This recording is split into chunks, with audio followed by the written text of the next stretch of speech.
काफी कुछ। One pair of alikes are together, one pair of alikes are together. ये बात समझ में आ रही है आपको? तो 3C3 से तीनों पिक कर लिए साथ रखने के लिए, और ओ जब साथ आ रहे हैं उनके साथ LL साथ आ रहे हैं, ये पॉसिबिलिटी भी है। ओ साथ आ रहे हैं, इनको डब्बे में बंद कर दिया, बॉक्स मेथड से इनको डब्बे में बंद, इनको डब्बे में बंद, एक डब्बा, दो डब्बा, तीसरा शब्द, चौथा डब्बा, पांचवा शब्द, 5 फैक्टोरियल। अब वेस्टेज मुझे माइनस करनी थी, ज्यादा माइनस हो गई, अरे गलत हो गया, थोड़ा प्लस कर देते, ज्यादा प्लस हो गया, अरे माइनस कर देते, यहां के बैलेंस होता है। Inclusion exclusion principle. अच्छा, इसके अंदर जो बातें बताऊं थोड़ा ध्यान से सुनना।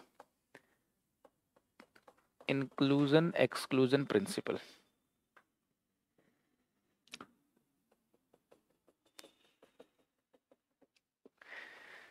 इंक्लूजन एक्सक्लूजन प्रिंसिपल क्या है देखते हैं।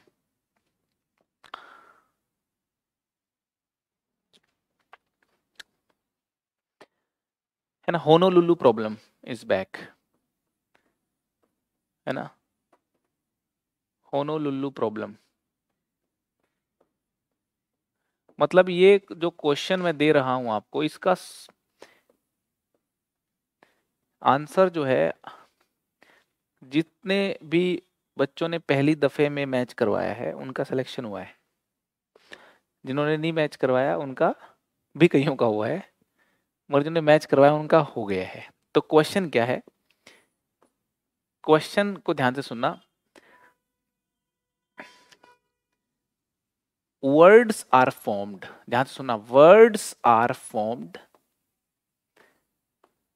By using all the letters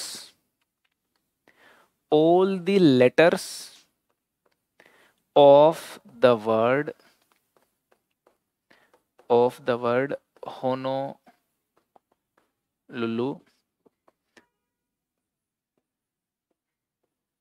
exactly once,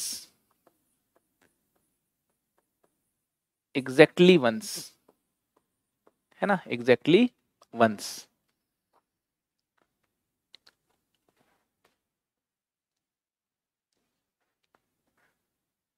so that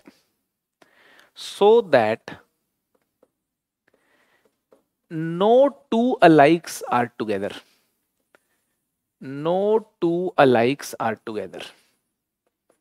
है ना। कंडीशन यहां पे बस एक सिंपल सी है, दो अलाइक साथ नहीं होने चाहिए, है ना। How many ways are there, ये प्रॉब्लम है। How many ways are there बोले तो कितने वर्ड्स बनाए जा सकते हैं, है ना, कितने ऐसे वर्ड्स बना सकते हैं by using all the letters of this word exactly once, कि दो अलाइक जो हैं वो साथ नहीं होने चाहिए, ठीक है ना। ये है सवाल। तो सवाल का जो सॉल्यूशन है, एक बार वो सॉल्यूशन देख लो, है ना, सोचना मत, बस सोचना तो है ही थोड़ा थोड़ा, जो मैं बोल रहा हूं उसको महसूस करना, और कंक्लूजन लास्ट में निकालूंगा मैं, है ना भाई। क्या लिख रहा हूं वो बात देखना, मैं वो चीज ठीक लिख रहा हूं क्या, है ना। कंक्लूजन बाद में निकालेंगे, ठीक है ना। इस प्रॉब्लम में मैं ये कह रहा हूं, मेरी आदत है हमेशा मैं देख लेता हूं H कितने हैं, H1 है तो H की टोपी पे 1 लिख दिया। O कितने हैं, O2 है जी, O2 हो गए, ठीक है। N कितने हैं जी, N 1 है, L भी 2 हैं और U भी 2 हैं, ठीक है। मैं बोल रहा हूं टोटल वर्ड्स बनेंगे 2 2 4 5 6 7 8, टोटल वर्ड्स बनेंगे 8 factorial divide by 2 factorial 2 factorial 2 fact, इतने टोटल वर्ड बनेंगे। मगर इनमें वो भी होंगे जब दो ओ साथ रहे होंगे, वो भी होंगे जब दो एल साथ रहे होंगे, वो भी होंगे जब दो यू साथ रहे होंगे, और वो भी होंगे जब दो ओ दो एल साथ रहे होंगे, दो ओ आपस में साथ, दो एल आपस में साथ। वो भी होंगे जब दो एल आपस में साथ, दो यू आपस में साथ। वो भी होंगे दो ओ आपस में साथ, दो यू आपस में साथ। और वो भी होंगे दो ओ आपस में साथ, दो एल आपस में साथ, दो यू आपस में साथ, ठीक है। जिन शब्दों में, जिन वर्ड्स में ओ और ओ साथ आए होंगे उनको बोल दिया कैटेगरी ए के वर्ड्स। जिनमें एल और एल साथ में आए होंगे उनको बोल दिया कैटेगरी बी के वर्ड्स।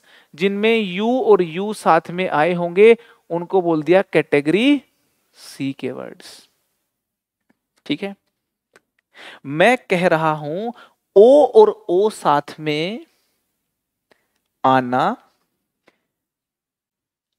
ओ और ओ जितने वर्ड्स में साथ आ रहे होंगे उतने ही वर्ड्स में एल और एल भी साथ आ रहे होंगे, क्योंकि नंबर सेम है ना भाई, इनका सिमेट्रिक प्रॉब्लम है ना। ठीक है, तो ये तीन गुच्छे हैं, मैंने क्या किया इनमें से, अच्छा ये टोटल वर्ड हैं, अब मैं माइनस करने जा रहा हूं वो वर्ड्स जब ये गुच्छा साथ आ रहा हो, या ये गुच्छा साथ आ रहा हो, या ये गुच्छा साथ आ रहा हो। ठीक है, ओ और ओ अगर साथ आ रहे हैं तो ओ और ओ को फेविकोल से जोड़ देते हैं, बॉक्स मेथड इस्तेमाल करेंगे। ओ और ओ को एक सिंगल एंटिटी मानते हुए 2 to 4 और एक 5 और एक 6 और एक 7, तो 7 फैक्टोरियल अपॉन 2 फैक्टोरियल 2 फैक्टोरियल, इतने शब्द ऐसे होंगे जिनमें ओ और ओ साथ आ रहे होंगे, इतने ही शब्द ऐसे होंगे जिनमें एल और एल साथ आ रहे होंगे, यू और यू साथ आ रहे होंगे। तो इंटू 3 कर दिया, इंटू 3 कर दिया। ठीक है, तो ये तो टोटल वर्ड्स हो गई है ना, ध्यान से सुना जरा, मैं यहां लिख रहा हूं टोटल वर्ड्स, और ये वो वर्ड्स हैं, है ना, words when at least one pair of alikes are together. ये बात समझ लो आप, तो बात खत्म हो जाएगी, काफी कुछ। One pair of alikes are together, one pair of alikes are together, ये बात समझ में आ रही है आपको भैया? तो ओ जब साथ आ रहे होंगे, जब मैंने ओ को बांधा था, एल एल को तो बांधा नहीं मैंने, ओ जब साथ आ रहे हैं उनके साथ एल एल साथ आ रहे हैं, ये पॉसिबिलिटी भी है, यू यू साथ आ रहे हैं, ये भी पॉसिबिलिटी है। तो एटलीस्ट एक पेयर तो साथ आ ही रहा है इनमें। समझ में आ रही कि नहीं आ रही बात? ठीक है, अब ये माइनस कर दिया, अब मैं प्लस कर रहा हूं एक ब्रैकेट को, और मैं प्लस कर रहा हूं, किस चीज को प्लस कर रहा हूं? उन वर्ड्स को when at least 2 pairs of alike are together, 2 pairs of alike are together। मतलब या तो ओ ओ एल एल साथ, या एल एल यू यू, या ओ यू यू। तो 3 में से 2 पॉसिबिलिटीज पिक कर ली मैंने और उनको साथ कर दिया। यहां पे 3 में से एक पॉसिबिलिटी पिक की थी, तो 3 में से 2 पॉसिबिलिटी पिक करके मैंने ओ और एल एल को साथ कर दिया। ठीक है ना, अभी ओ और एल एल साथ है, ओ आपस में साथ, एल एल आपस में साथ, ये अलग बॉक्स, ये अलग बॉक्स, 2 और एक बॉक्स 3, एक 4, एक बॉक्स 5 और एक 6, तो 6 फैक्टोरियल बाय 2 फैक्टोरियल, है ना, क्योंकि ये और ये तो बॉक्स बन चुके हैं, ये 2 अलाइक थे तो इनका बाय 2 फैक्टोरियल कर दिया मैंने। ठीक, तो ये वो तरीके हो गए, वो शब्द हो गए जहां पे 2 पेयर साथ हैं। अब माइनस कर रहा हूं जहां पे तीनों के तीनों साथ आ रहे हैं, तो 3C3 से तीनों पिक कर लिए साथ रखने के लिए, और ओ साथ आ रहे हैं, इनको डब्बे में बंद कर दिया, बॉक्स मेथड से इनको डब्बे में बंद, इनको डब्बे में बंद, एक डब्बा, 2 डब्बा, तीसरा शब्द, चौथा डब्बा, 5वां शब्द, 5 फैक्टोरियल, 5 फैक्टोरियल, यहां कर दिया 5 फैक्टोरियल। इसको जब हम सोल्व कर रहे होंगे तो इसका जो आंसर है वो आ जाएगा 2220। अब यहां पे ये हमें समझना है कि मैंने माइनस प्लस माइनस ये क्या कर दिया भाई, ये इंक्लूजन यहां पे इंक्लूजन एक्सक्लूजन किया है, ये एक चेन बन गई है इंक्लूड एक्सक्लूड होने की।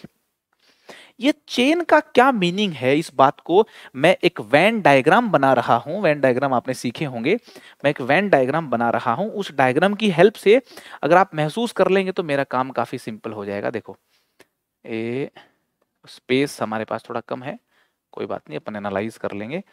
तो मैं क्या कर रहा हूं यहाँ पे, देखो यहाँ पे बना दिए मैंने 3 सेट बना दिए, ये ए सेट, ये बी सेट और ये C set. A B C set क्या रिप्रेजेंट कर रहे हैं? ए सेट जब ओ ओ साथ हैं वो वर्ड्स, बी सेट रिप्रेजेंट कर रहा है एल एल साथ हैं वो वर्ड्स, सी सेट क्या रिप्रेजेंट कर रहा है? वो वर्ड्स, ठीक है। और बाहर कौन सा स्पेस है जब कुछ भी साथ नहीं है? मतलब ये स्पेस में अपने को इंटरेस्ट काफी कुछ है भाई, अपने को ये वाले वर्ड्स चाहिए। आपको पता लग रहा है? अपने को ये बात पता चल रही है क्या? अपने को ये वाले वर्ड्स चाहिए थे, और टोटल वर्ड जो थे आपके वो ये थे टोटल। टोटल में से मेरे को n A union B union C निकालना है भाई। ये जो फाइनल आंसर आया है, ये जो कहानी आई है, ये आई है total minus n A union B union C करने पे। इस बात को महसूस कर ले तो गेम खत्म। N A union B union C कैसे निकालते हैं? N A plus n B plus n C. By chance इसमें n A n B n C same थे तो 3 times n A, 3 times n A. जब n A n B n C जोड़ दिया फिर माइनस आता है, एक माइनस वो और एक माइनस ये, प्लस हो गया। N A union B, B union C union C, वो भी सेम है तो 3 टाइम्स। ये वाला पोर्शन ए और बी मतलब ओ ओ यू यू साथ हैं, ओ ओ आपके ओ ओ एल एल साथ हैं, ये वाला पोर्शन ओ ओ और ये साथ हैं। समझ गए बात को, फीलिंग को समझ रहे हो आप? लास्ट में n A intersection B intersection C करते हैं। माइनस क्यों किया? क्योंकि प्लस का निशान आता है, एक माइनस बार लगा हुआ था। तो आप इसको फील करके, ये अगर फील कर गए तो इंक्लूजन एक्सक्लूजन का सही मीनिंग समझ में आ जाएगा आपको। ये है होनोलुलु के प्रॉब्लम की ताकत। मतलब ये प्रॉब्लम जब आता है सामने तो लोग ये सोच नहीं पाते कि सेट थ्योरी का इस प्रकार से, इस डायग्राम को सोचते हुए यूं सोल्व होगा ये सवाल। समझ आ रही है मैं क्या कह रहा हूं? लेकिन अपन ने सीख लिया है कि इंक्लूजन एक्सक्लूजन प्रिंसिपल कहां इस्तेमाल करना है, ठीक है। यहां पे एक और बात बता रहा हूं मैं। एक्चुअली ये प्रिंसिपल को थोड़ा रफ भाषा में, थोड़ा देखा देसी स्टाइल में अगर अपन इसको सीखें तो टोटल वर्ड्स हैं, इसमें रिक्वायर्ड और नॉट रिक्वायर्ड काउंट हो गया। ध्यान से सुनो बात को। तो मतलब एक्स्ट्रा वेस्टेज काउंट हो गई। अब वेस्टेज मुझे माइनस करनी थी, ज्यादा माइनस हो गई, अरे गलत हो गया, थोड़ा प्लस कर देते, ज्यादा प्लस हो गया, अरे माइनस कर देते। यहां के बैलेंस होता है, समझ रहे हो? यहां क्या है? रिक्वायरमेंट प्लस वेस्टेज है। माइनस करने चला, वेस्टेज भी माइनस कर दी, थोड़ा एक्स्ट्रा माइनस हो गया। उसके चक्कर में ये फैक्टर आया बैलेंस करने के लिए, प्लस किया तो जो प्लस कर रहा था एक्स्ट्रा प्लस हो गया, फिर इसने आगे बैलेंस किया। अरे यहां रुको आप, ठीक है। एक कहावत है कि आप इस प्रिंसिपल को जब लग रहा हो ना तो लगा दो, ये टेंशन ही मत लो एरर होगा कि नहीं होगा, एरर होने नहीं देगा। समझ में आ रही है बात आपको? लिख लो इसको। और इस प्रिंसिपल का इस्तेमाल वहां किया जाता है जब एक से, ध्यान से सुन लेना, ज्यादा कंस्ट्रेंड हो। एक कंस्ट्रेंट को तो आप हैंडल कर लेते हो, 2 3 4 कंस्ट्रेंट होती हैं तो सेट थ्योरी उसको हैंडल कर सकती है ना। यहां पे कंस्ट्रेंट ये थी कि ओ ओ भी साथ नहीं होने चाहिए, एल एल भी नहीं और यू यू भी नहीं। सिर्फ ओ ओ साथ नहीं होते तो गैप मेथड से कर देता मैं सोल्व। अगर ये कहता ओ ओ साथ नहीं होने चाहिए तो टोटल बना के गैप करके गैप सेलेक्ट कर लेता 2 और खट से डाल देता उसमें, गैप मेथड से हो जाता सोल्व। तो गैप मेथड फेल हो जाता है अगर कोई ऐसा बोले कि ये भी साथ नहीं ये भी साथ नहीं, डबलिंग की बात कर दे या उससे ज्यादा की बात कर दे। तो समझ रहे हो मैं क्या कह रहा हूं आपको? तो गैप मेथड के फेल होने का कारण और ये सारी कॉन्सेप्चुअल क्लैरिटी अगर आपको आ गई है तो इंक्लूजन एक्सक्लूजन प्रिंसिपल में इससे बेहतरीन चीज समझाने के लिए नहीं है। आप लिख लीजिए इस बात को। ये सवाल ही अपने आप में ये प्रिंसिपल है, थ्योरी है।